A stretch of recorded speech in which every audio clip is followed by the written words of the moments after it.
이 계시록 13장은 이 짧은 시간, 한 시간도 안 되죠, 채. 설교하는 시간은 1시간도 안 되는데, 이 짧은 시간에 이것을 다 설명할 수는 없습니다. 그래서 계시록 13장의 개념 또는 흐름만 간략하게 짚어드리고 넘어가도록 하겠습니다.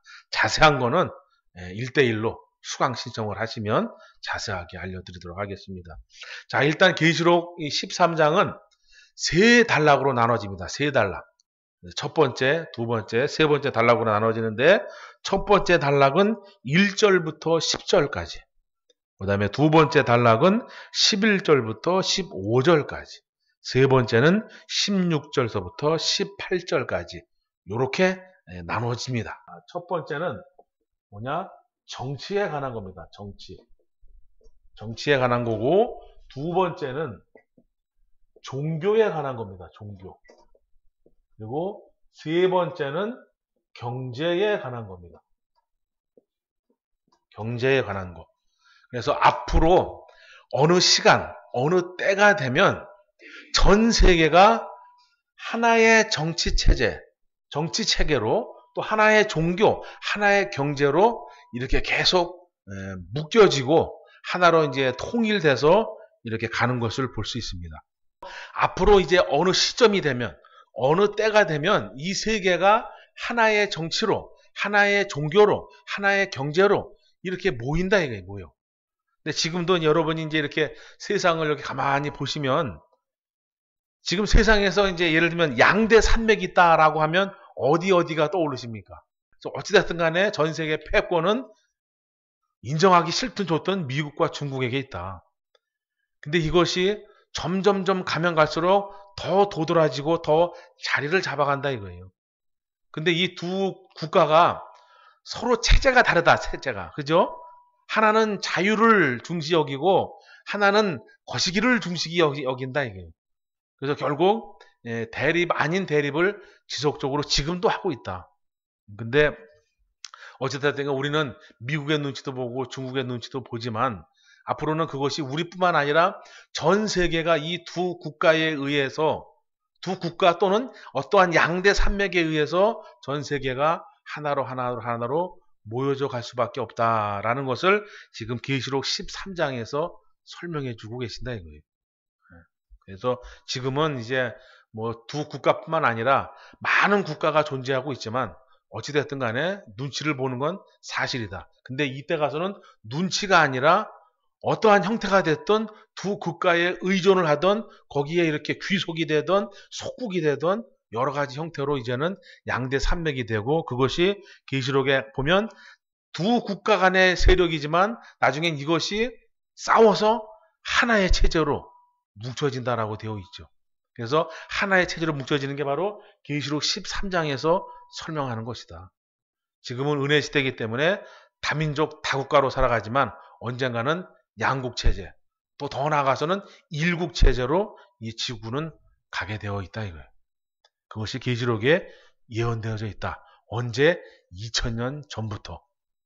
정치와 경제는 그렇다 치더라도 이 종교라고 하는 것은 하나가 될 수가 없다. 하나가 될 수 없어요. 지금에 일어나는 전쟁도 대부분 보면 거의 종교 전쟁이다라고 말하는 것이 과언이 아닌데, 근데 이날에 가서는 하나의 종교로 통합이 된다, 이 통합이. 정상적인 사회에서 정상적이고 상식적이고 기본이 있고 기준이 있는 그런 체제에서는 있을 수 없는 일이지만 어느 때가 되면 정치가 됐던 종교가 됐던 경제가 됐던 하나로 통합이 된다. 그것을 뭐라고 설명하시냐면은 계시록 13장 3절에 이렇게 설명하고 계시는 거예요. 그 머리 하나가 상하여 죽게 된 것 같더니 그 죽게 되었던 상처가 나음에 온 땅이 이상히 여겨서 짐승을 따르더라 그래요. 여기서 주목해야 될 단어는 뭐냐? 이상히 여겨서 그 짐승을 따른다 그러는 거예요. 이상히 여겨서.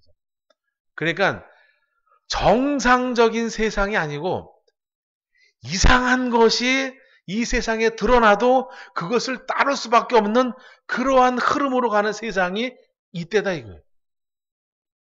그래서 상식을 벗어나도 상식을 벗어났다라고 말할 수 없고, 이것이 상식이 맞는 것인지 틀린 것인지조차도 구분하기가 어려운 그런 세상이다 이거예요. 지금은 아니지만 그때 가서는 이것이 펼쳐진다. 이때 지금 이제 그달의 배경만 지금 설명을 드린 겁니다. 자, 이제 정치, 종교, 경제 이 정치를 하나로 통합하는 그 우두머리를 성경에서 뭐라 그랬냐면 짐승이라고 표현을 합니다. 짐승. 그 다음에 종교를 하나로 통합하는 얘는 성경에서 뭐라 그러냐면 새끼양이다 그래요.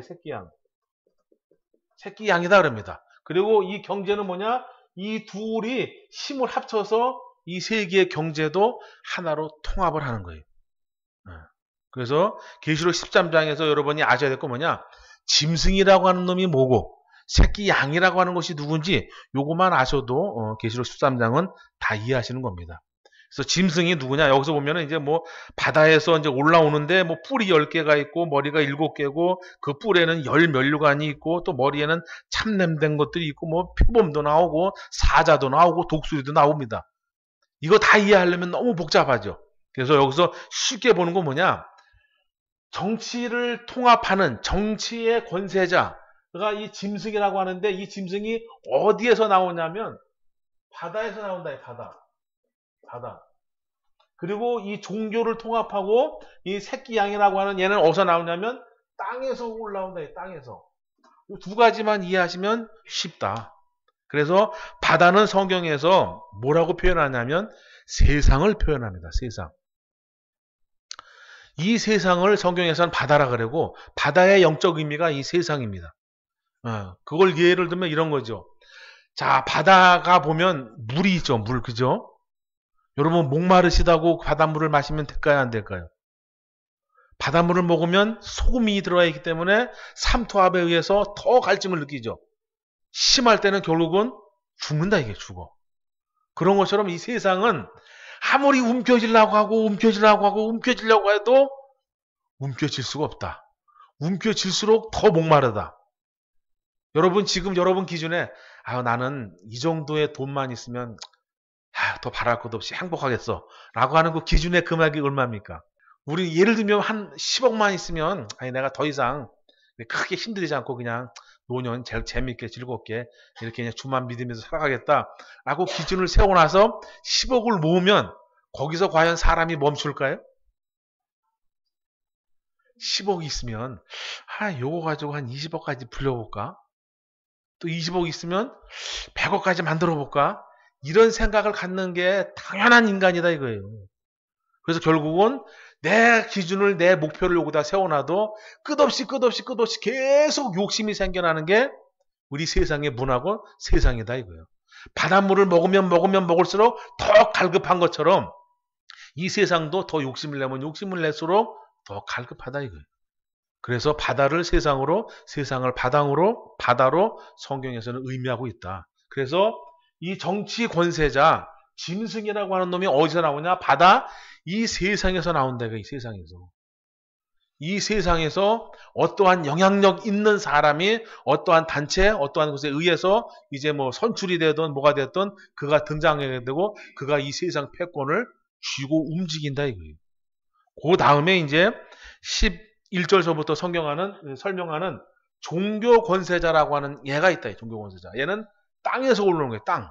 이 땅은 누구를 말하냐면 신앙 있는, 믿음이 있는, 하나님을 믿던 누구를 믿던 어떠한 종교성이 있는 사람들을 말하는 거예요. 그들 중에 이제 하나의 우두머리가 생겨난다. 지금은 종교가 엄청나게 많죠. 그죠? 종교가 여러분이 상상하지 못하는 종교도 많아요. 일본에만 가보셔도 뭐 1억 개라 그랬나, 뭐 8천만 개라 그랬나, 그 정도의 종교가 있다 그럽니다. 뭐 신사만 해도 이렇게 눈만 돌려봐도 엄청 많으니까. 근데 그 모든 것을 하나로 통합을 시킨다. 통합을 시켜. 근데 그것은 유엔에 보면 이미 하나의 종교를 만들겠다라고 하는 그 프로그램이 되어 있다 그래요. 어떤 것을 하나로 내세울지 모르겠지만 하나를 해야 되겠다라고 하는 것이 그 매뉴얼이 다 있다라고 그럽니다. 어느 때가 되면. 그래서 종교 권세자가 땅에서 즉 성도들의 힘을 싣고 종교 권세자가 등장한다 이거예요. 전 세계 많은 종교를 하나로 통합시키는 그러한 막강한 권력을 가지고 누구를 돕느냐? 이 정치 권세자, 바다에서 올라온 이를 도운다. 왜? 얘는 처음에 등장할 때 힘이 있었던 것 같은데 힘을 잃게 되고, 그 잃게 된 힘을 얘가 종교 권세자라는 놈이 다시 힘을 실어주죠. 그래서 죽었던 것 같은데, 힘이 없었던 것 같은데 다시 힘이 생기네. 그러면서 그를 따르는 거예요. 그 표현이 지금 이런 표현입니다. 이상히 여겨서 따른다는 표현. 그래서 종교 권세자가 힘을 실어서 정치 권세자의 권력과 권세를 내세우고 힘을 실어주죠. 그러면서 나중에는 경제를 하나로 통합시켜버린다. 이 경제는 뭐냐? 이 지구상의 인간이라면 이 경제 안에서 자유로울 수 없기 때문에 그래요. 또 인간을 통제할 수 있는 건 이 경제밖에 없다. 경제라는 것이 이해가 안 되면 인간을 통제하고 인간을 지배할 수 있는 건 돈밖에 없다. 이게. 돈밖에 없어요. 돈만 있으면 사랑도 사고 권력도 사고 명예도 사고 다 살 수 있는 게 세상의 돈입니다. 그래서 이 정치 권세자와 종교 권세자가 나중에 통합을 하고 힘을 실어서 이 경제를 쥐락펴락하는 거예요. 그래서 너 먹고 살려면 너 내가 시키는 대로 해. 이렇게 흘러가는 게 그 마지막 때 모양입니다. 그래서 여러분들은 앞으로 때가 이런 때가 되면 그런 일이구나 이렇게 잘 보시면 됩니다. 그래서 이 바다에서 올라오는 정치 권세자나 땅에서 올라오는 종교 권세자나 그냥 저런 사람이 있구나. 앞으로 저렇게 가는구나. 전 세계가 다민족 다국가지만 언젠가는 하나가 되는구나. 이렇게 흐름만 알고 계시면 된다. 그리고 중요한 건 뭐냐? 마지막에 요거다 이게 요거. 이것도 나하고 연관 있는 거지만 가장 밀접적으로 연관 있는 것은 이 경제가 하나로 통일이 된다. 그것을 성경에서 뭐냐? 666이라고 하는 표라고 설명하고 오른손이나 이마에 받는 매매 수단이다라고 이렇게 표현을 합니다. 그래서 이것은 여러분이 많이 들으셔서 잘 아실 테니까 간단하게 그냥 넘어가겠습니다. 그래서 이때 가서는 이제 18절에 보면 지혜가 여기 있으니 총명 있는 자는 그 심승의 수를 세워보라. 그 수는 사람의 수니 666이다 그래요. 즉 666이라고 하는 걸 통해서 사람을 통제하겠다. 이 666을 뭐냐? 매매 수단이라고 하고 그 매매를 경제라고 하고 결국 돈이라고 한다. 그래서 앞으로는 우리 인간이 자유도 또 어떠한 것도 다 후순위로 밀려나고 결국은 돈 앞에 굴복하며 사는 그런 세상이 오겠다라는 거예요. 그런데 오기도 전에 지금 우리는 돈의 노예가 되고 살아가고 있지 않습니까? 돈의 노예로 살아가지 마시고 돈을 지배하면서 살아가시기 바랍니다. 말은 우리가 그렇게 하잖아요. 아유, 돈 그까짓 거 이따가도 없고 없다가도 있는겨. 그렇게 말하잖아요. 그 말한 대로 되시길 바랍니다. 그래서 돈은 있다가도 없고 없다가도 있고. 그래서 돈의 노예가 아니라 돈을 지배하고 또 하나님이 주시는 또 물질의 축복으로 능히 극복해 가시기 바랍니다. 그래서 계시록 13장은 이제 앞으로 어느 때가 되면 이 세상의 정치가 하나로 통합이 되고 이 세상의 종교가 하나로 통합이 되고 이 정치 권세자와 종교 권세자가 힘을 실어서 경제도 하나로 통합을 시킨다. 그 내용을 기록한 것이 계시록 13장입니다. 지금은 상상할 수 없고 말도 안 되는 이야기 같지만 그 날에 가서는 이것이 현실이 된다. 이것이 현실이 된다면 이것을 계획하시고 이것을 알려주신 하나님이 살아계시는 거다. 그럼 그 하나님 앞에 우리는 더욱더 매달리고 의지하셔야 된다.